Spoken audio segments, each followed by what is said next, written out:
जय जिनेन्द्र। गुरुकुल क्यों? ये क्वेश्चन मुझे बहुत पेरेंट्स ने पूछा है क्योंकि मेरे 2 बच्चे गुरुकुल जा रहे हैं और मैं स्वयं एक आईएएस एकेडमी में सोशियोलॉजी की प्रोफेसर हूँ। तो उनको लगता है कि नॉर्मल एजुकेशन सिस्टम में मेरी पूरी पढ़ाई कर कर मैंने क्यों अपने बच्चों के लिए गुरुकुल सिस्टम चूज किया। काफी बार ऐसा होता है कि उस समय लोगों के पास सिर्फ 5 मिनट होता है और उस 5 मिनट में मैं बता नहीं पाती कि गुरुकुल सिस्टम कैसे नॉर्मल एजुकेशन से डिफरेंट है। तो उसी दिशा में ये एक प्रयास है, ये video, to share my experience कि कैसे content wise, methodology wise gurukul education और नॉर्मल एजुकेशन डिफरेंट है। देखिए, सब्जेक्ट्स तो दोनों बोर्ड्स में है। अगर नॉर्मल बोर्ड्स में मैथ्स है, यहाँ पे वैदिक मैथ्स है। वहां पे साइंस है तो यहाँ पे आयुर्वेदा है। वहां पे सोशियोलॉजी है तो यहाँ पे इंडियन सोशियोलॉजी है, इंडियन पर्सपेक्टिव से। वहां पे अगर अर्थशास्त्र है तो यहाँ पे भी अर्थशास्त्र है, बट प्रिंसिपल शायद थोड़े से अलग है। अगर हम देखते हैं डिलीवरी में, मेथोडोलॉजी में, तो हम एक छोटा सा एग्जांपल लेंगे मैथ्स का। मैथ्स अगर यहाँ पढ़ाया जा रहा है तो आपने सुना होगा मॉन्टेसरी में नंबर रॉड्स के जरिए मैथ्स पढ़ाया जा रहा है। कुछ स्कूल्स अबैकस का प्रयोग करते हैं, कुछ स्कूल्स कैलकुलेटर का प्रयोग करते हैं। गुरुकुल एजुकेशन में कोई भी सब्जेक्ट गैजेट्स के बेस पे नहीं पढ़ाया जाता है, क्योंकि गुरुकुल सीज की फिर वो बच्चा गैजेट पे डिपेंडेंट हो जाता है। तो अगर कुछ चीजों का प्रयोग गुरुकुल के बच्चे करते हैं तो वो है parts of your own body, fingers, creativity and your own intellect. तो यहाँ पे अगर वैदिक मैथ्स पढ़ाया जा रहा है तो वो फिंगर्स, ड्राइंग, इमेजिनेशन के थ्रू पढ़ाया जा रहा है। यहाँ पे अगर आपको स्पोर्ट्स, आप देखेंगे कि नॉर्मल एजुकेशन सिस्टम्स में स्पोर्ट्स पीरियड होता है जहाँ पे क्रिकेट, बैडमिंटन ट्रेनिंग होती है और हम देखते हैं कि थोड़े स्टूडेंट्स स्टेट लेवल तक भी जाते हैं। बट ये होता है कि कुछ स्टूडेंट्स जो एक्सीलेंट है स्पोर्ट्स पे, वो हायर लेवल तक जाते हैं और वो स्टेट लेवल, और उन पे स्कूल्स बहुत फोकस करते हैं। गुरुकुल एजुकेशन में physical education is treated as one important subject. कोई भी बच्चा, चाहे आप स्पोर्ट में एक्सीलेंट हो या नहीं, आपको योगा और सेल्फ डिफेंस सीखना ही है। तो दिस इज अनदर डिफरेंस। अगर हम देखते हैं मेथोडोलॉजी में, एक नॉर्मल एजुकेशन में अगर मैथ्स में एक बच्चे को 50% मार्क्स आते हैं तो वो नेक्स्ट क्लास में जाता है। अगर आप इसका एक्चुअल मीनिंग देखिए तो अगर क्लास 1 के बच्चे को 50% ही एडिशन आया है, उसने 50% गलतियां की है, तो भी वो क्लास 2 में जाता है। अगर वहां पे उसको मल्टीप्लिकेशन डिविजन सिखाया जाएगा तो पॉसिबिलिटी है कि वो ज्यादा गलतियां करेगा। गुरुकुल एजुकेशन में जब तक आप एक पर्टिकुलर सब्जेक्ट इस लेवल के को 100% परफेक्ट नहीं करते, आप दूसरे लेवल पे नहीं जाते। क्योंकि ये मान्यता है कि अगर बच्चे ने फाउंडेशन प्रिंसिपल्स को 100% ठीक नहीं किया है तो आगे उसके बेसिस पे अगर आप उसको चाहे अलजीब्रा सिखाओ या ट्रिग्नोमेट्री सिखाओ, गलतियां तो वो बच्चा करेगा ही। तो ये एक बड़ा डिफरेंस है नॉर्मल एजुकेशन और गुरुकुल एजुकेशन में। आपने ये तो देखा ही होगा कि अक्सर ऐसा होता है कि बच्चे अपने बिजनेस में आते हैं, बट जो लेवल ऑफ कमिटमेंट और जिस परफेक्शन के साथ उनके माँ बाप हिसाब करते हैं, उतना बच्चे, आजकल के बच्चे नहीं कर पाते और फिर पेरेंट्स बोलते हैं कि तुम पढ़ लिख कर भी अच्छे से बिजनेस नहीं संभाल पा रहे हो। रिजल्ट यही है, रीजन यही है। हम ये भी देखते हैं कि बहुत सारे पेरेंट्स की इच्छा होती है कि हमने पढ़ाई नहीं की है तो हम अपने बच्चों को तो अच्छे से पढ़ाएं। इसके लिए वो बच्चों को अच्छे से अच्छे कॉलेजेस में भेजते हैं, स्कूल्स में भेजते हैं, पोस्ट ग्रेजुएशन भी कराते हैं। बट नतीजा क्या निकलता है? हम देखते हैं कि बच्चे, क्लैरिटी नहीं है बच्चों में। ग्रेजुएशन के बाद वो, अगर पेरेंट्स पूछते हैं अब क्या करना चाहते हो, तो बोलते हैं मैं अभी भी कंफ्यूज हूँ। पोस्ट ग्रेजुएशन कराते हैं, फिर भी बोलते हैं, मतलब ना क्लैरिटी है ना कन्विक्शन है। वही यही मेन चीज है गुरुकुल एजुकेशन में।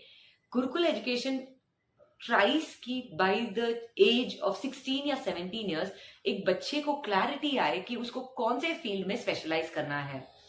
यहाँ पे ज्यादा सब्जेक्ट्स पे फोकस नहीं रहता है इनिशियल ईयर्स में, बट गुरुकुल एजुकेशन में there is focus on specialization, कि बच्चा ये चीज पे बहुत क्लियर हो जाए कि उसको किस चीज पे फ्यूचर में स्पेशलाइज करना है। तो क्लैरिटी जो है गुरुकुल एजुकेशन में ज्यादा एम्फसाइज की जाती है, but generalization comes in gurukul education only after 16 years. उस 16 ईयर्स के बाद ही बहुत सारे सब्जेक्ट्स का नॉलेज उसको दिया जाता है। बट नॉर्मल एजुकेशन में आप देखेंगे कि जनरलाइजेशन जो है, history, geography, maths, physics, chemistry, biology, सारे सब्जेक्ट्स शुरू से 10th स्टैंडर्ड तक सिखाए जाते हैं। जो कि गुरुकुल एजुकेशन में नहीं है। और एक बात देखेंगे कि मेरे को काफी बार पेरेंट्स पूछते हैं कि गुरुकुल में पढ़ाते रहे हो बट फ्यूचर क्या होगा।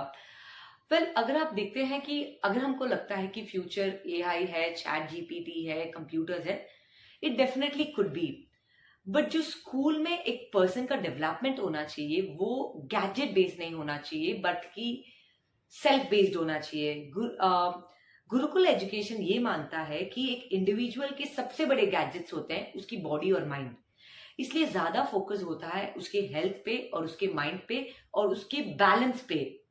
जहाँ की नॉर्मल एजुकेशन में हम देखते हैं कि जैसे जैसे टेक्नोलॉजी बढ़ रही है, technology is also coming into education. पढ़ने के टेक्निक्स बदल रहे हैं, होमवर्क्स के टेक्निक बदल रहे हैं, असाइनमेंट्स आ रहे हैं, बच्चों को कंप्यूटर्स और गूगल का यूज करना पड़ता है अपने प्रोजेक्ट्स को फोकस फिनिश करने में। गुरुकुल एजुकेशन मानता है कि आपके सबसे पहले गैजेट्स है बॉडी एंड माइंड। अगर आप हेल्दी रहोगे तो you will lead a much better life. आज हम देखते हैं कि all the children are intelligent. Intelligence is not really going to be a niche for the future. मतलब मे बी करंट सिनेरियो में पेरेंट्स को लगता होगा कि मैं शायद पढ़ा लिखा होता तो मैं बेटर रहता, बट इन द फ्यूचर सारे बच्चे के पास एजुकेशन होगा, सारे बच्चे इंटेलिजेंट रहेंगे। What is going to differentiate them is their emotional health and their physical health. वो हमें दिखाई दे रहा है। आज के बच्चों में इम्यूनिटी कम है, आज के बच्चों में मेंटल और इमोशनल हेल्थ कम है, and the future belongs to them जो क्रिएटिव हो सकते हैं। ये मैं नहीं बोल रही हूँ, ये आई थिंक वर्ल्ड के लीडिंग ऑर्गेनाइजेशंस बोल रहे हैं। और इसीलिए अगर आप जानोगे तो leading organisations like Apple, Facebook have now said कि हमारे लिए ग्रेजुएशन इंपॉर्टेंट नहीं है बट इंडिविजुअल का एक्सपीरियंस इंपॉर्टेंट है, विच मीन्स सर्टिफिकेट्स हमारे लिए इंपॉर्टेंट नहीं है बट एक इंडिविजुअल ने क्या किया है अपने लाइफ में वो इंपॉर्टेंट है। Because I think overall at the world level there is a realization कि जो एजुकेशन सिस्टम कर रहा है वो शायद लीडर्स नहीं क्रिएट कर रहा है बट फॉलोअर्स क्रिएट कर रहा है। हमारा education system, that is the current education system, इस मार्केट के लिए प्रोडक्ट्स क्रिएट कर रहा है। अगर एमएनसीज है तो उसके लिए एम्प्लॉयज क्रिएट कर रहा है, अगर रेस्टोरेंट्स के बिजनेस ओपन हो रहे हैं तो उसके लिए कंज्यूमर्स क्रिएट कर रहा है, अगर हॉस्पिटल्स ओपन हो रही है तो उसके लिए पेशेंट्स क्रिएट कर रहा है। एजुकेशन सिस्टम वाज का मेन फोकस था towards building an individuals character, values and good citizens for the future, but current education system is creating consumers products for the market. गलती एजुकेशन इंस्टीट्यूशंस की है या parents की है, we really don't know, क्योंकि as parents we have raised our expectations. हमने बहुत focus किया है प्रेजेंटेशन पे, एडवर्टाइजमेंट में। So maybe that is the reason why schools and management are also adapting to it. So these views are my personal opinions, जो मैंने observe किया है मैंने आपके साथ शेयर किया है। अगर आपको लगता है कि some of the views you might not agree, I think my views are personal, and if I've said anything wrong or it hurts you, मिच्छामि दुक्कडम. Thank you for watching the video.